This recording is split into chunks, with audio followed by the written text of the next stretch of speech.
ಅವಳ ಅಮ್ಮ ಏನಾದರೂ ಮೀಡಿಯಾ ಅಂತೇಳಿ ಹೋದರೆ ನಮಗೆ ಈ ಊರಲ್ಲಿ ತಲೆ ಎತ್ಕೊಂಡು ಓಡಾಡೋಕ್ಕಾಗಲ್ಲ. ಅದಕ್ಕೆ ನಾನು ಮದುವೆ ಆಗಬೇಕಾ? No dad, it's impossible. ನಾನು ಈ ಮದುವೆ ಆಗಲ್ಲ. ಯಾಕಾಗಲ್ಲ? ಯಾಕೆ ಅಂದ್ರೆ ಅವರು ತಪ್ಪು ಮಾಡಿದ್ದಾರೆ. ಅವ್ರ ತಪ್ಪನ್ನ ಸರಿ ಮಾಡ್ಕೊಳ್ಳೋಕೋಸ್ಕರ ನನ್ನನ್ನು ಸಿಕ್ಕಾಕ್ಸ್ಬೇಡಿ. ಏನ್ ತಪ್ಪು? ಮದ್ವೆ ಆದ್ರೆ ಏನಾಗುತ್ತೆ? ಏನ್ ಆಗಲ್ಲ. ಆ ಮನೆಯವ್ರ ಹೆಸರು ಕೇಳಿದ್ರೆ ಮೈ ಎಲ್ಲ ಉರಿಯುತ್ತೆ ನನಗೆ. ಅಂಥದ್ರಲ್ಲಿ ಆ ಸುಹಾಸನ್ ಹೆಂಡತಿ ಆಗ್ಬೇಕಾ? ಆಗಲ್ಲ ಚಿಕ್ಕಮ್ಮ. ಒಂದ್ ವೇಳೆ ಮದ್ವೆ ಆದ್ರೂ ಅಪ್ಪನ ಆತ್ಮಕ್ಕೆ ಶಾಂತಿ ಸಿಗುತ್ತಾ? ಖಂಡಿತ ಇಲ್ಲ ಚಿಕ್ಕಮ್ಮ. ನೀನು ಆಗಲ್ಲ ಅಂತ ಹೇಳೋ ಹಾಗೆ ಇಲ್ಲ. ನಾನಾಗಲೇ ನಿರ್ಧಾರ ಮಾಡಿ ಆಗಿದೆ. ಅಮ್ಮ, ನೀವು ಬೇರೆ ಏನು ಬೇಕಾದ್ರೂ ಕೇಳಿ, ನಾನು ಮಾಡ್ತೀನಿ.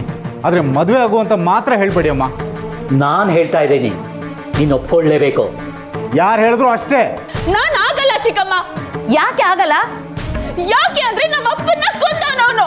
ಯಾರು?